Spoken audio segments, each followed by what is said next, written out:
Vous allez maintenant vous préoccuper dans la création de votre blog de l'approche que vous devriez avoir pour être le plus efficace possible. Ça, c'est important, ne pas y mettre n'importe quoi. Et surtout, de ne pas y perdre des heures et des heures, parce que là aussi, je peux voir avec mes clients, le temps qu'ils passent lorsqu'ils ont décidé de faire leur site, leur blog, le temps qu'ils y passent, ça n'a aucun intérêt. Et je vais vous expliquer pourquoi. Donc, lorsqu'on est sur la création d'un blog, et notamment d'un blog rentable, parce qu'on n'est quand même pas tout à fait sur la même approche qu'un blog classique, vous comprenez qu'on ajoute rentable à blog parce que le but, c'est de faire de l'argent. Donc, ça sous-entend que votre blog doit être axé sur un mode de fonctionnement et une présentation où il doit vendre. On est bien d'accord sur le sujet. Donc, première des choses, toujours sur cette approche de conseils, d'erreurs à ne pas faire, ou d'erreurs du moins à éviter. Première des choses, c'est que lorsque vous construisez votre blog, comme il est axé sur la vente, il y a tout un tas de choses qu'il ne faut pas mettre, qu'il est inutile de faire ou de mettre en avant, parce que c'est pas votre priorité. Je vous donne un exemple. En haut dans votre menu, vous allez y mettre un bouton d'accueil, enfin un lien d'accueil.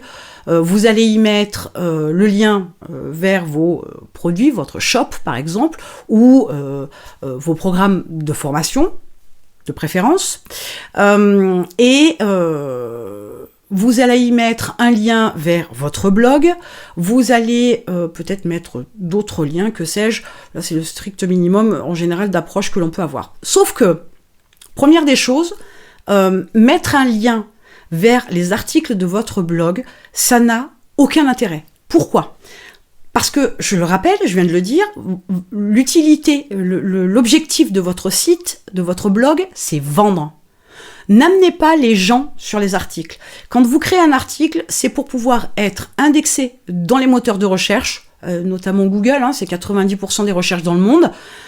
C'est pour être indexé, trouvé quand les gens font des recherches, pour qu'ils viennent à vous.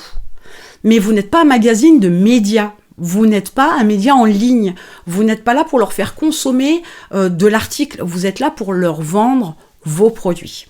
Donc, mettre un lien blog, de mon point de vue, ne sert strictement à rien. Alors, vous pourriez me dire, oui, mais enfin, quand même, Sarah, oui, mais non. Moi, je vais vous titiller un petit peu comme ça. Voyez comment vous réagissez derrière l'écran. Lorsque vous tombez, vous faites une recherche, vous tombez sur un site avec un article et effectivement, il y a un programme à acheter. En général, on va direct au programme. On va pas chercher à lire d'autres articles. C'est malheureux, mais c'est pas réflexe. Si l'article est bien monté, voilà, ça va vous titiller, ça va mettre un petit coup de teasing. Donc forcément, et puis c'est l'intérêt aussi du propriétaire du blog que de vous mettre le chocolat, la plaquette de chocolat sous le nez, de vous faire envie. Donc nous on le fait pas. Pourquoi voulez-vous que vos clients le fassent ? Ça a pas de sens. Donc en haut dans votre menu, restez concentrés sur les choses essentielles, par exemple. Mais c'est valable aussi, ces conseils-là, cette approche-là, sur toutes les pages de votre blog. Le but, c'est de vendre. Donc là, sur cette approche-là, vous comprenez que déjà, il y a beaucoup moins de choses à faire. Donc finalement, dans votre menu, effectivement, il va y avoir, éventuellement, je vous dis, le bouton d'accueil. Il va y avoir le bouton qui va mener à vos programmes. Éventuellement, un lien contact, certes, ça peut être toujours intéressant plutôt que de le faire perdre en bas ou de ne pas laisser aux gens l'opportunité de rentrer en contact avec vous. Je vous rappelle quand même que ça crée des liens, de pouvoir avoir un interlocuteur plutôt que de ne pas savoir où est-ce qu'on peut envoyer un message parce qu'on a des questions par exemple sur un programme. Et la page à propos. Parce que les gens, ils ont besoin aussi un peu de savoir à qui ils ont affaire. Et votre parcours, votre personnalité, votre histoire, même si elle va imprégner tout un tas de contenus que vous allez créer, que ce soit sur votre blog ou en dehors de votre blog, c'est là que vous allez le mettre, pas sur la page d'accueil. D'accord ? Donc, une fois que vous avez fait ça, vous en avez pas besoin de plus. Et votre approche dans la création de votre site, de votre blog, de votre site, parce que le blog est un site, pensez toujours à avoir cette approche le plus simplifiée possible, mais uniquement concentrée sur « je vends mes produits, je vends mes prestations, je vends mes services, je vends mes programmes ». Mais en aucun cas, ça doit être pour faire passer du temps à vos visiteurs sur votre site. Ils consomment peut-être plusieurs articles éventuellement, mais s'ils s'en vont au final et vous ne leur avez pas mis la plaquette de chocolat sous le nez, et qu'ils ne laissent pas leur adresse mail en échange d'un lead magnet, d'un cadeau, dans ce cas-là, votre blog n'a pas fait son job. Votre blog n'est pas efficace. Votre blog n'est pas concentré sur la vente. Donc, l'idée étant toujours de faire au plus simple. Et donc, du coup, dans la constitution même, dans le côté design, dans le côté info, par exemple sur la page d'accueil, pareil, ne perdez pas des tonnes d'heures à savoir, oui, je vais mettre ça, je vais mettre ça, je vais mettre ça. On est sur quelque chose qui doit être très éthéré, qui doit posséder des images, parce que ça fait de l'effet, une image vaut 1000 mots, que vous devez vous adresser à votre cible, à votre audience, à votre persona. Vous ne parlez pas de vous, ne dites pas je sais faire, je peux faire ça. Ça, c'est un salarié qui se vend. Vous n'êtes pas inclus dans la boucle, entre guillemets, dans l'approche.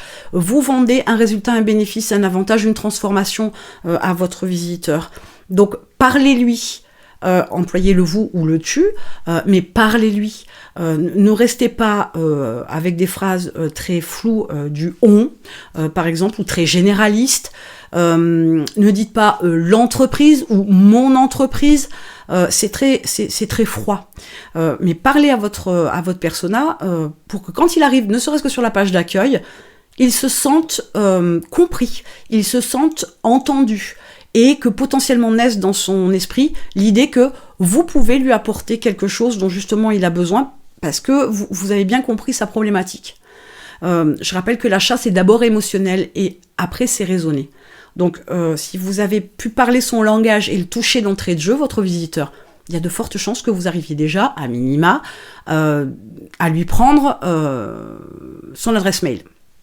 Donc, ne perdez pas de temps en fioritures, en trucs super design. N'ajoutez pas 10 milliards de fonctionnalités. J'ai encore eu l'occasion de faire ça avec une cliente. Il y avait tout un tas de choses. Le partage sur les réseaux sociaux, enfin, c'est quelque chose qui ne matche plus. Et puis, c'est pas au bon endroit qu'il faut le mettre. C'est un peu plus tard dans la démarche de votre visiteur, mais bon, peu importe.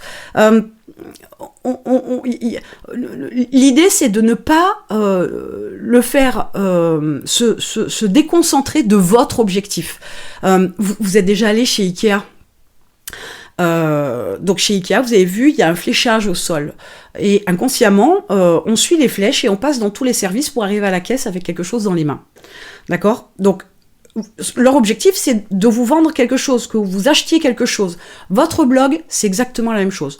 Petite nouvelle, entre guillemets, en passant, Ikea a décidé d'enlever le fléchage. Donc, je ne sais pas encore ce qu'ils vont mettre à la place. Mais j'ai lu un article sur le sujet assez intéressant. Donc voilà, les choses bougent, les choses évoluent. Mais en tout cas, vous, c'est votre seul objectif, c'est vendre. Donc, il faut absolument ne pas lui proposer tout un tas de choses en même temps. Parce que sinon, votre visiteur, il va se disperser, il va partir ailleurs et il ne va pas rester sur le chemin que vous voulez qu'il emprunte pour arriver justement à la caisse et qu'il achète un de vos programmes. Donc, ne perdez pas ça de vue parce que plus vous faites compliqué, plus vous voulez y rajouter des fonctionnalités pour pouvoir le satisfaire, plus vous lui proposez en fait un espèce de carrefour, un rond-point avec de multiples chemins et là, il va s'en aller. Quoi que ça puisse être, moins il y en a, moins il y a de choix. Donc s'il n'y a pas de choix, il y a moins de réflexion. S'il y a moins de réflexion, il va suivre le mouvement. Et ça, c'est une chose importante. Donc à vouloir développer votre blog rentable, restez concentré sur ce qui est important, le chemin que doit prendre la personne qui tombe sur votre site, sur votre blog, où elle doit aller, qu'est-ce qu'elle doit faire, où elle doit cliquer, où elle doit laisser ses infos, quelle est l'action d'après qu'elle doit avoir pour finalement arriver à sortir sa carte bleue et acheter un de vos programmes. D'accord ? Donc, voilà quelques conseils pour créer un site correctement, entre guillemets. Je dis correctement parce que c'est le minimum syndical, il y a d'autres choses qu'on pourrait voir, etc. Mais voilà, donc faites simple. Je rappelle ma blonde de 5 ans derrière l'écran. Donc, soyez le plus simple possible. Ne vous faites pas des nœuds au cerveau et ne perdez pas 10 milliards d'heures à faire votre site, votre page d'accueil, votre page à propos, votre page contact. La partie entre guillemets article, donc pour le référencement sur les moteurs de recherche, et la partie livraison de vos programmes, mais ça ne doit pas être dans le super design, le super graphique, un truc qui doit vous prendre 6 mois à faire, hors de question. Voilà, donc ne perdez pas de temps, faites simple, mais avec un seul objectif à chaque fois pour que vraiment votre blog, avec son objectif de vendre, puisse être au maximum le plus efficace possible. Vous avez un lien dans la description avec un programme sur la gestion du temps, parce que ça c'est un truc qu'on ne fait pas, on zappe, on pense qu'on maîtrise et qu'on contrôle, on est débordé, il y a la charge mentale, etc. Et ce n'est pas une bonne chose. Si vous voulez être efficace et atteindre vos objectifs rapidement, il faut gérer votre ressource temps. Il y a un lien dans la description. Et je vous retrouve de l'autre côté.